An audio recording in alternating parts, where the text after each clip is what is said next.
Tony Khan likes to put on some big money matches, but unfortunately for him, none of his matches draw any money. It's just him giving money away. Welcome back, guys, to Fog Wrestling for your AEW Full Gear recap.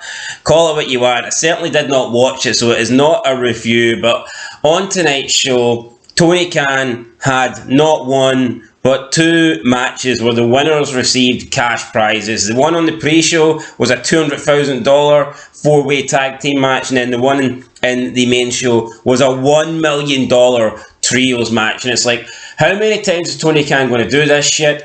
It's almost like he feels if we pretend that there's a fake amount of money on the line, it's going to make this match feel more important. It'll make the wrestlers feel more important. It'll mean this match has got more prestige and we can place it higher up the card and it's worthy of being on a pay-per-view. People will pay to watch this match because there's $100 million on that. It's like, no, there's no money on the line. It's a fake wager. There's fuck all on the line. We don't see the positives or the negatives or the different outcomes depending on who wins the match. We don't see the money benefiting people at all. We don't see any of that. This makes no sense. The only time this would have made sense would have been when like WWE were doing the like Baron Corbin gimmick when he was broke and he was skint, or at least when they've had money in the past. Like did Jimmy Noble came into a shitload of money and he's trying to pay Tony Wilson to sleep with him. At least back then, when you involved money, it made sense for a storyline standpoint. Tony Khan keeps putting on these big $1,000, $100,000, $1 million matches on, and it doesn't mean shit. You know, there's win, lose or draw.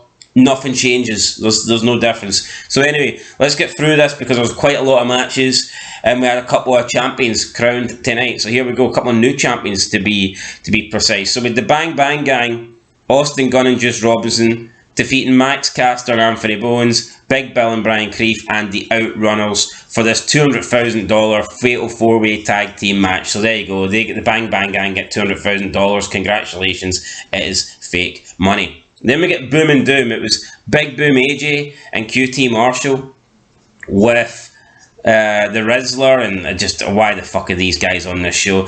Defeated RPG, Rocky Romero and Trent Barretta. Nobody cares. A 12-minute match that absolutely nobody cares about. Then in the last, the third pre-show match, we had Hook and Eddie Kingston defeating the Workhorsemen, Anthony Henry and JD Drake by pinfall. This match lasted under 2 minutes. What's the point? And in the last pre-show match with El Sky Team, which is Mystico, Mascara Dorada and Neon, a bunch of guys that just never drew a dime, a bunch of Mexicans, taking on Okada, Takakeshka and Heriechio. So there you go. And El Sky Team won. So there you go. Don Callis' faction. Okada, $5 million man Okada, losing on the pre-show. What a mess. What an absolute mess. Apparently it was for the CML World Trio Championships. I guess AAA are working with WWE, so AEW's got to work with CMLL. I mean, at the end of the day, all four of these companies are dog shite, so it doesn't really matter who works with who or who avoids who. It's all crap at the end of the day. Right, opening match, Pac defeated Darby Allin. 17 minutes. He took off his bandages and he started, like, you know, playing with his burns to try and hurt Darby Allin. What a mess. Then we had the Timeless Love Bombs defeated the Babes of Wrath, which is now Will Nightingale and Harley Cameron, and the Sisters of Sin and Marina Shafir and Megan Bayne. The winning team chose the stipulation for their semi-final match in the inaugural AEW Women's World Tag Team Championship Tournament. So this wasn't for the Women's Tag Team Championships. This was simply putting the four semi-finalists in a match with the winner getting to pick the stipulation. How fucking retarded is that? Why not why not do this match on Dynamite and then have the two semi-finals and the final on this show tonight? Oh, but that would be too much, so that'd be free match. Aye, well, it's not like everything else on this card's great. Why are they having a match a fatal four-way match that's hard to win? Why are they having that to determine the stipulation on the pay-per-view when they're just going to crown these champs on like a normal edition of Dynamite? You know, make it make sense. Fucking retarded. Right, FTR defeated Brodido for the tag team championships. Nobody cares.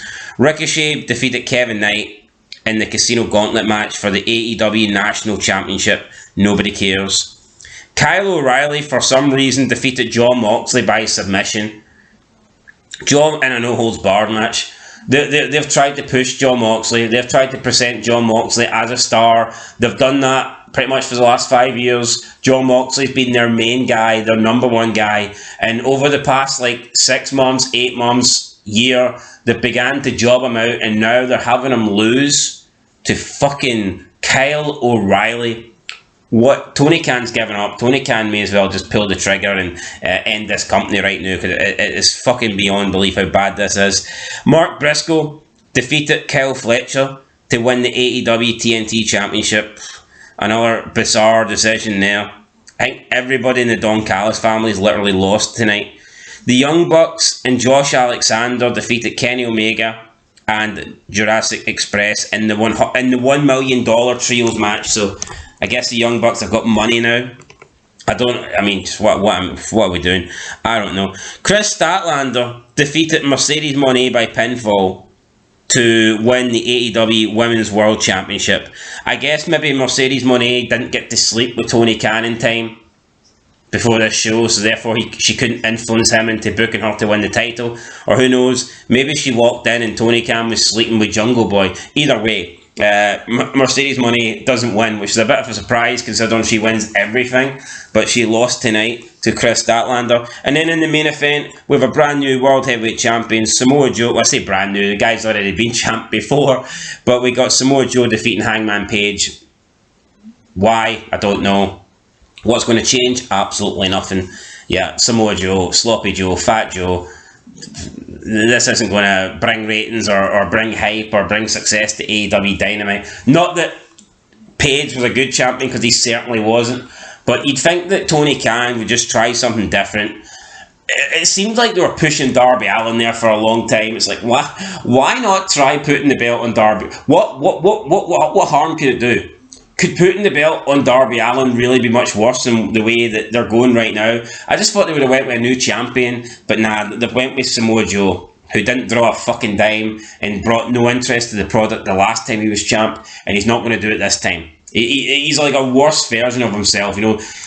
Samoa Joe just gets older, slower, and fatter. And we're supposed to be impressed now. We weren't impressed with him 2 years ago. We're not impressed now. Anyway, guys, I wasn't impressed. I didn't pay for this shit. Doesn't matter. Someone could have bought this for me. Certainly wouldn't have watched it anyway. So, yeah. Garbage. Absolute garbage, guys. There's your AEW Full Gear results. Couldn't give a monkey shit about this company or this event or wrestling, to be honest, man. What a dark place we're in right now. Every wrestling company sucks. There's nothing enjoyable to watch. It really is. It's a strain. It's a strain on your mental health to sit down and watch this stuff. I mean, it's ironic. All these wrestlers today talk about mental health, and they're making people watch that. They're making people sit and watch hours of absolute horse shite. And that can't be good for you, sitting having to watch this crap. Anyway, guys, I wasn't watching. I couldn't justify paying or even watching this shit for free. So if you thought it was a good show, then let me know down below. But nah, same old garbage for me. I'm not watching it. About to fall asleep here, man. Mouth's feeling dry, very tired, need a drink, going to go and get one. Tony Khan, you need to pull your head out your arse. This company is dying, or I say dying, this company is dead. Yeah, try and fix it, do something. Wrestling in general is dead. It's a sad state of affairs. And people pretend that 2025 is it's the best period we've ever had. No. Quantity doesn't mean quality, okay? I mean, who cares? I don't give a shit if we've got a wrestling show on every night of the week. Who cares if you've got wrestling on every night of the week if it's all shite wrestling? You know what I mean? Like, would you not rather have one wrestling show a week if it was actually good than have a wrestling show every night of the week and every one of them is absolutely fucking horrendous? You know what makes sense. Anyway, guys, that's it. Till next time. Peace.